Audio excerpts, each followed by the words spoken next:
We had you, but we're glad that you're here nonetheless. And yes, relationship boundaries. We're going to be going tap, because it's pretty much important that we learn this. You realize that very many people lose their relationships, lose things that they would have kept for a long time, just because they did not know the boundaries, just because they did not know at what point do I get to this? What are my limits? And anyway, in the first place, we'd ask, are there limits? Should there be limits anyway when you're in love with someone? So I think it's important for people to look at it. There should be, and we can look at boundaries into it. So when we're talking about relationships, so there's the boundaries between the couple, and then there's the boundaries that then are safeguarding our relationship. Yes, so and both are important for many reasons. Maybe just to give a few. Number one, there's a sense of respect, both for the internal and external. So you're in a relationship where we know that we don't go beyond this, if it's in terms of friendships with the opposite gender. So that safeguards. If you remember but then also within us, I know people get married and we say, this union and we are one. But at the same time, we're two people, we're two different people. So we need to have that space where that I can be myself and my spouse can also be themselves, without feeling that we have to be this. But I'm saying, okay, then besides that, isn't there anything else? That's among some of the advantages of having boundaries. Before we even get to the external bit of it, within ourselves, there's sometimes that people put boundaries that are outrageous, especially when you look at women and how much they fear. Also, how I don't want to say submit, because submit, well, is fair enough, and it's one thing that one would do, feeling comfortable and loving it for that matter. But there are times where it surpasses that level of being submission, and it extends to fear. It extends to, what, I am the boss and you are the junior and you have to abide by this. How then do we separate between, just respecting your spouse and setting up the boundaries or boundaries? It's important to understand the context. I wish we could start looking at boundaries as good things. They're not bad things. I think there's that connotation where for so long we look at boundaries as these walls that we build. No, boundaries, it's just like even when two business people come together, when you're putting up a contract, it's not because you don't trust each other. If you didn't trust each other, then you would not be there. But we're saying, what are we working within? Where do I end and where does the other person begin? And that's important. It's always important to know this is where I end, this is where the other person begins. So when it comes to that, I wish even our spouses would realize that first of all, it's a very good thing. So I think because we're saying that then, if I know I'm operating within this, then I can be free within this space. I don't have to not know, am I crossing the boundary, am I, like that. So it makes the environment safe. It makes the environment safe. So that's one of the things that I can say. So would we look at that as the key advantage or the key importance of boundaries in a relationship, or having these boundaries, or understanding, where this begins and where this ends at the moment? Yes, that's the key. And so now with it comes the very many other things that respect as well, because then if I have communicated, and boundaries need to be communicated, so if I've communicated my boundaries to the other person, then if this other person then is doing the things that I've communicated, then they're truly violating the boundaries. So that's when I'll feel probably disrespected. So even this respect, I know men talk about being respected and disrespected. What we're saying is that they have put up boundaries, and we're saying then when maybe if it's the wife does not respect that boundary, then they feel disrespected. But it's both ways. Even women have a certain way, maybe I not appreciate if you shout at me. So I put a boundary and say, if you continue shouting, then I will need to end this conversation. Such a boundary. So it's both ways. Right, okay, and we already have Emmanuel Gashanja joining us via Skype. Emmanuel, good morning. Eventually ended up in this report, so it's important that your viewers know that Emmanuel, if you can hear me. But secondly, I'm not able to hear Emmanuel. I am of the same view that it's important to understand the context. All right, as we fix that, let's come back to you. And you bring a very pertinent point that some of these boundaries, actually boundaries should be communicated. Then in any relationship, at what point do we communicate the boundaries, not overlooking the fact that we say it's a learning process. Every other time you're learning your partner, every other time you learn something new about them, or you come across something that you probably never you existed. So I'd want to know at what point then should we start sitting down and communicating and saying these are the boundaries to pass, this and not to pass. Important because they could have from point zero. The minute you meet someone, and because even in the friendship stage, so from point zero, so I think it's important, as you said, so there's important from the get-go, so that we know, okay, this person, these are their limits, these are, and sometimes it's not even about, because we sit down and talk about it, it's just how we react to a certain thing. Maybe if someone is very, but if I see that there is very problems, but there are opportunities as well in it. Okay. So when we're still dating, and I am the date and I'm a chronic latecomer, so this person would express maybe directly, or even just, I don't know, in the manner, the way they behave. So some of these things, so it's important from the get-go, but then also through, because other things keep coming. When you're dating and when you're married, there's a very different stages of relationship, and they both will require, probably when you were single, I mean, when you were dating, you were still more free to hang out with this person and the other person, but maybe in the sanctity of marriage, then we're saying, okay, yes, we can hang out, but can we have people who we know are friends of the relationship? We don't necessarily have to be the friends of that other person, but at least friends of the relationship, right, who want best for us. Okay, Emmanuel is here. Emmanuel, you've gotten us well after we started the discussion, but all the same, we've not gone so far. And at this particular point, Faith notes that it's important for one to communicate, or for the couple to communicate on the boundaries that are there, and even set them and say, you do not go past this space, you maintain it at this and all. But in most cases, communicating this, from the onset can be tricky, especially with you men, because you're trying to woo a woman, and you probably are thinking, if you start setting the boundaries right now, they might not even say yes to you. I mean, just how then do you create that balance where you will be genuine and honest to have a conversation on the boundaries that one should go, and also avoid that scenario where you'll have fear of losing this person after all? They will say, okay, let's see. But in the meantime, this could have informed that decision that maybe there are no amendments. I'm literally saying that. Look, MPs have negotiated. They went to Naivasha and negotiated. Should I repeat it? That was not, is not part of this. All right, well, that was quite a lengthy one, but this is the point. We're discussing about the importance of having communication on the boundaries that are there on the onset. And my argument would be then, sometimes it's difficult because fear comes along, especially for men, when they know very well I'm trying to woo this woman. So if I can't sit down and start, echoing out my boundaries, then it would mean also, they're likely that I could not get this coming this and developments. I mean, even as of yesterday. So how do you do that? Dealing with fear against the fear, and ensuring that you're honest enough to say that, you do not go beyond this point. This annoys me when it gets to this particular point. We will not do this. Okay. Then Thank you for that question. I think but if you understand BBI as a process, yes, the public face of BBI, Kenyatta, Raila Odinga, and others, but it's a process that involves so many people. That the process that was led by, in terms of the technical part, by a steering committee and a team of experts. And you understand that this is a process. If I miss on an opportunity from the beginning, because if you don't do it from the beginning, it becomes harder as the relationship goes. So for you to know, even if this is the right person to be with, then it's important for you from the beginning to communicate what it is that you desire, what it is that you want, what it is that you like, so that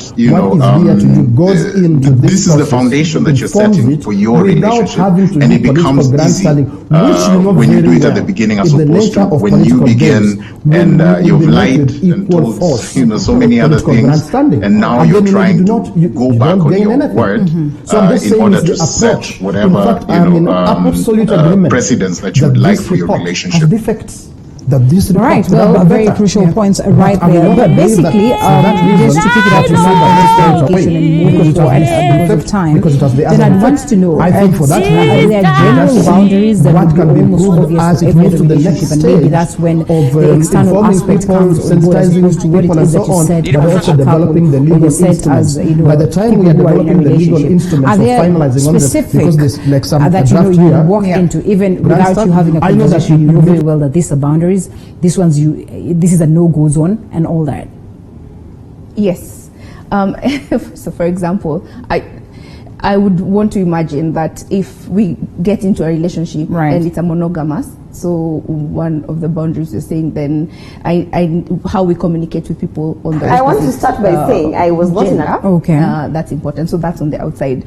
On the inside, yes.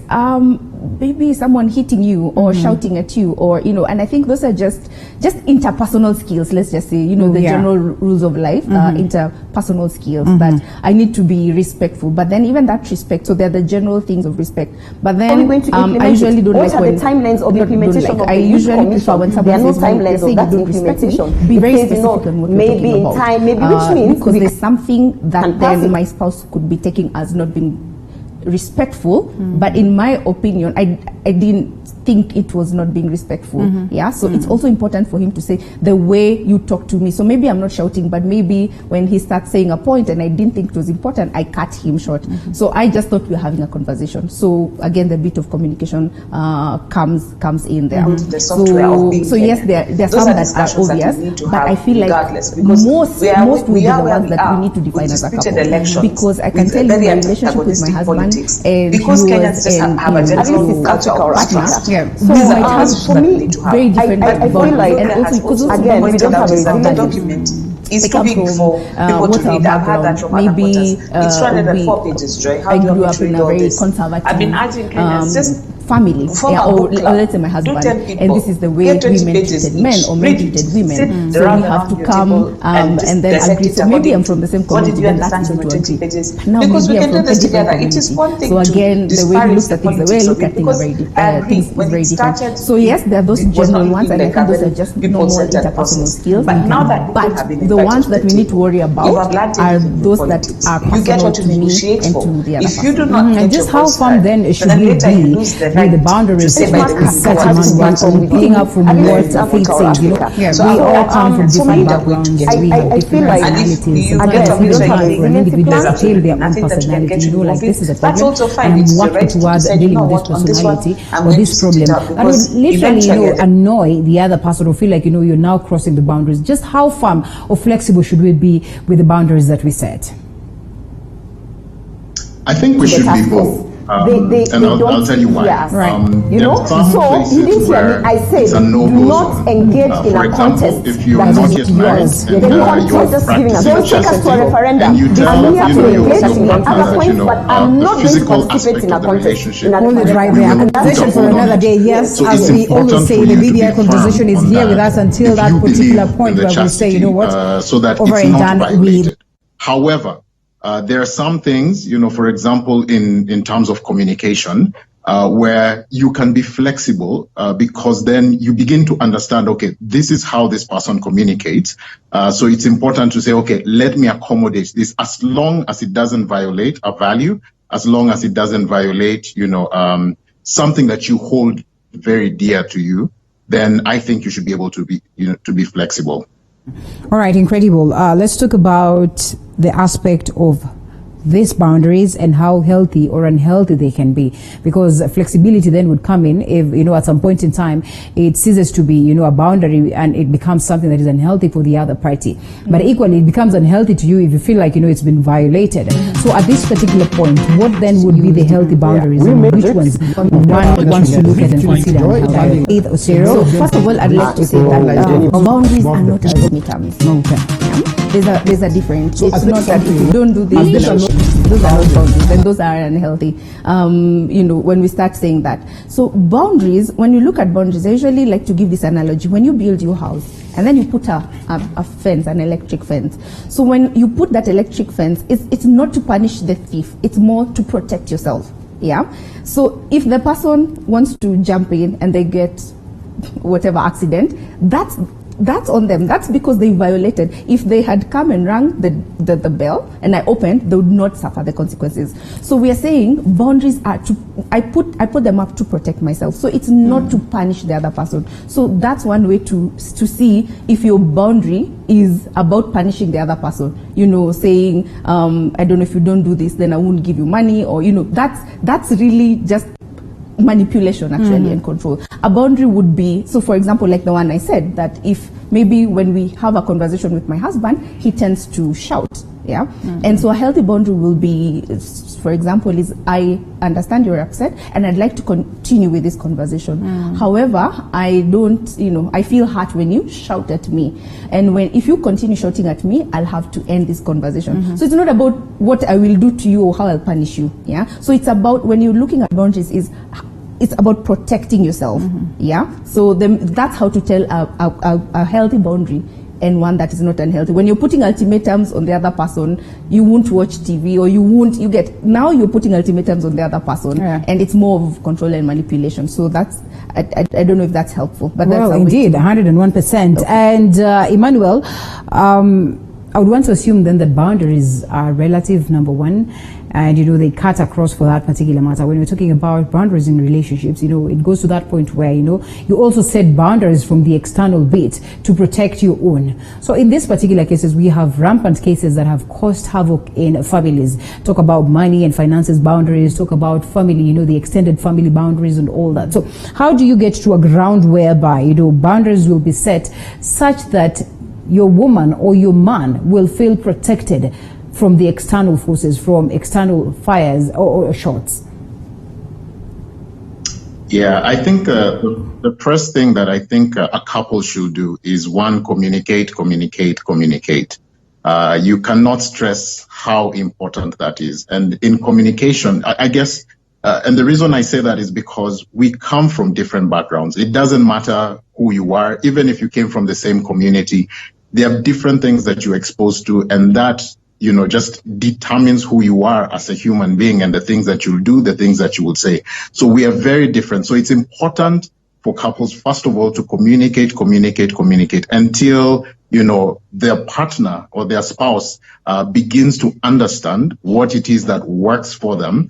And so you choose within your relationship to respect the desires, the likes, and, the boundaries that have been set, so that you do not upset your partner. I think communication is a big key, because then you illuminate and put everything in the open, and then it becomes easier for you to say, okay, this is what I've seen you like, this is what I like, we do not cross here. With regards to the people from the outside, what front are we presenting as a couple?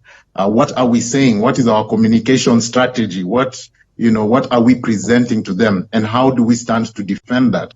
So it's important for you guys to make that decision. But again, it begins with communication. It begins with, understanding each other, and what the other person likes. And then now working together as a unit to fight for those values, for those boundaries that you have set for each other. Amazing. Communication is crucial, very important in this particular case, and it's a continuous process, picking up from what you say. Sometimes it can be pretty much annoying when you constantly communicate and whatever it is that you've set as boundaries is being violated. Just what can we do to ensure that, the boundaries could be difficult, or, I could not be subscribing to what it is that the boundaries present, but all the same, we have come at a point where we agree as a couple, and, we have no choice but to compromise and abide by that. How then are you able as a person or an individual to maintain these boundaries, to ensure that, you live by what it is that you've set? Remember what I said, that boundaries are not really to be enforced by the other person. Okay. You're the person to enforce the boundaries. Right. And that's why I said, when you tell someone, if you don't do this, then this, I will do this, then you're putting the burden of them enforcing your own boundaries on them. Okay. Yeah. Mm-hmm. So you have communicated, and you hope that they're going to do that. But as far as enforcing, it's on me. So, and I said, a boundary, what it should do is to help you remove yourself from that situation. Yeah. So a good boundary, the simplest boundary is just saying no. Yeah. So you might not be able to control the other person, because you might not be able to control what that person will do. So for example, you said, when you speak to, maybe I'm taking my husband, when you speak to other ladies or in a certain way, it makes me feel, a certain way. Yeah. So I cannot control whether he's going to do that or not. But I need to know, when I'm communicating that, what's a boundary that I can put? How does it make me feel, and what can I do about it? Yeah. So then it's up to me to know how I can remove myself from that, or protect myself basically, not to feel the way that situation makes me feel. Yeah. So it's first of all realizing that I am the person to enforce, and with that I also need to be very consistent. So again, let me go back to the one I said about when he speaks to me, shouting, and I will say that if you continue, then I will have to end this conversation. So you see, I can't make him not stop shouting. He might continue, but what can I do? Yeah, it's realizing what can I do. Okay. So in this situation, I can walk out. I can, at that point, I can say, you know what, let's have this conversation later. So it's that, just realizing, taking that power, knowing that you're the one to enforce boundaries, and then being consistent, being very consistent about it. That's the other thing. Be very firm, because that's the other thing. If I communicate this today and tomorrow I'm wishy-washy, then the boundaries will not be respected. It's difficult, but it's rewarding. It's rewarding at the end. Yeah. Well, if it's difficult, then we're not trying to say that it's unhealthy. I want to believe, because you said if it's uncomfortable for you, then it means it is not healthy. Let's look at a scenario where this has to be respected, this has been set as a boundary, but within that agreement, there's something that gets you compromising so much of the values that you stand for, or what it is that you'd want to look at as something that is good for you. Let's differentiate between compromise and the aspect of it being unhealthy, Emmanuel, because in most cases you'll hear women saying, they know what, well, sina la kufanya, because that is what he likes, and so applies to men. Should it get to that point? I don't think so. That's actually a very hard question, because it's a really thin line, I feel. But it's important that, again, if you do not communicate what you're feeling, if the person does not respect what you're feeling, then, then there is a problem within the relationship. I think that it is important to just always communicate, set whatever boundaries you've set, and compromise. I really struggle with that. It depends on what it is, but if it's a compromise for the greater good of the relationship, I'd say go for it. But if it's a compromise that would cause you to do things that are against your values, and the values could be spiritual, the values could be just emotional or physical, or even constitutional, the laws of the land, I would say it's important for you to stand for yourself and communicate and say, I will not compromise regarding this. However, if it does not, compromise your value system, then I would say, and it works for the greater good, I would say it's okay to compromise in a situation like that. Classes of boundaries that can be set in a relationship. I do not want us to go without discussing the physical boundaries that has to be set, because I'd want to assume that these are more or less the same of the values that we were talking about. So what exactly would be considered as physical boundaries in relationships? And would they be as general across? Probably not as general. Okay, maybe, I don't know, maybe they could be both. Maybe there are some that could apply as general, but there also could be others that are specific, because also what we keep saying, and Emmanuel has said again, is that boundaries come from values. So maybe my values are more strict on this, and someone else they're not, and they're able to do that. So physical boundaries could be, for example, sexual. And there are some things that maybe, or like the example Emmanuel gave, and he said that we are dating, and I want to do this a certain way. I want to preserve myself until marriage. So it's important that I communicate that to the person I'm dating, and for them to respect it. But even within marriage, maybe some people are more adventurous than others. And we don't have to feel just because now we are married, we have to do everything that the other person suggests. So those can be, but also just space, yes, we live in the same house, but it's okay to have your you time. It's okay to have my me time. So those can be some of the physical boundaries that we can talk about. And it's okay. It really is okay. I usually say in a relationship, there are two circles. For sure, we are two different, So the important thing is that we have this intersection where we meet. But then the person still remains. There's still me, and there's still my spouse. Then there's this, the whole point is not for us to be one person and to do everything the same and to be at the same place at the same time. So which is always a very difficult thing. Emmanuel, I'm coming to you with that very question, as you also gave us your parting shot. It is almost, I don't want to say almost impossible, but because it works, where a point you reach and you acknowledge that it is okay to love yourself, it is okay to be mean, it is okay to think about you before you think about the other party. Sometimes it's very difficult, especially when you have this mind that you have to function as one body. Sorry, so what is the question?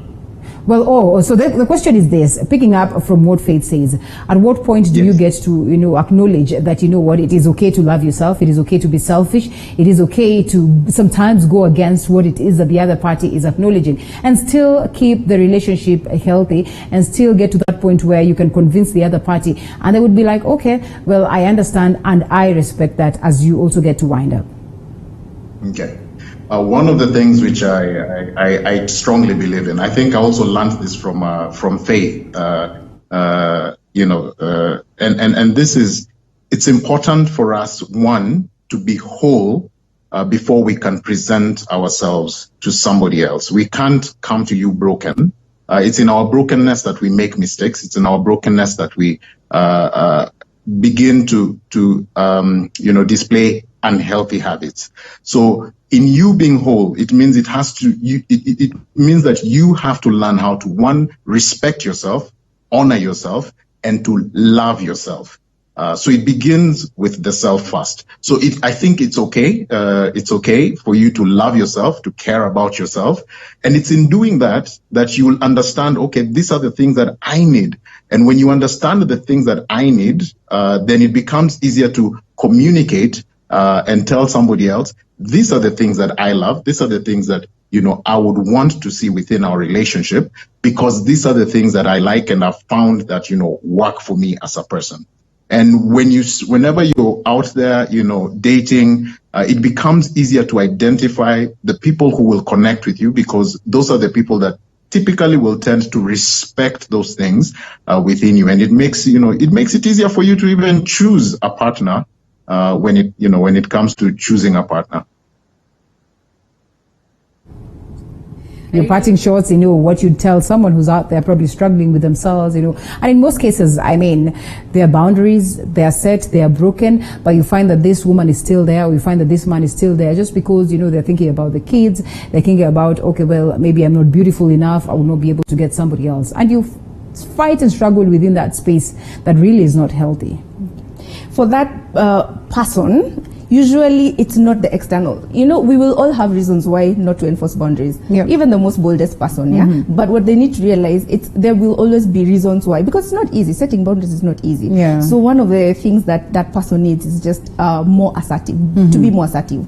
There's something we call assertive training. That would be very important.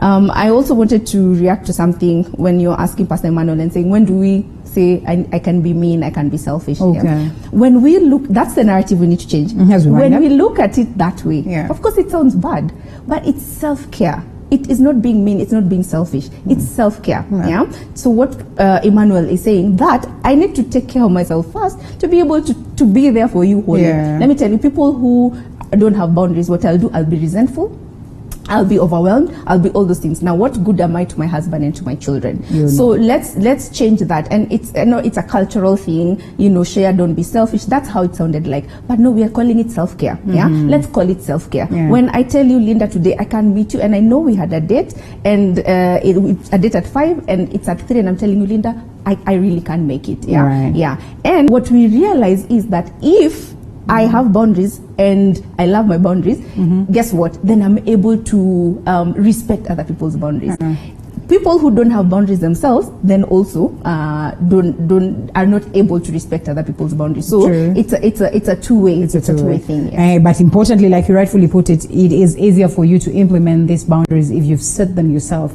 and you know that, well, this, I do not go beyond this. It makes it very, very easy. Faith.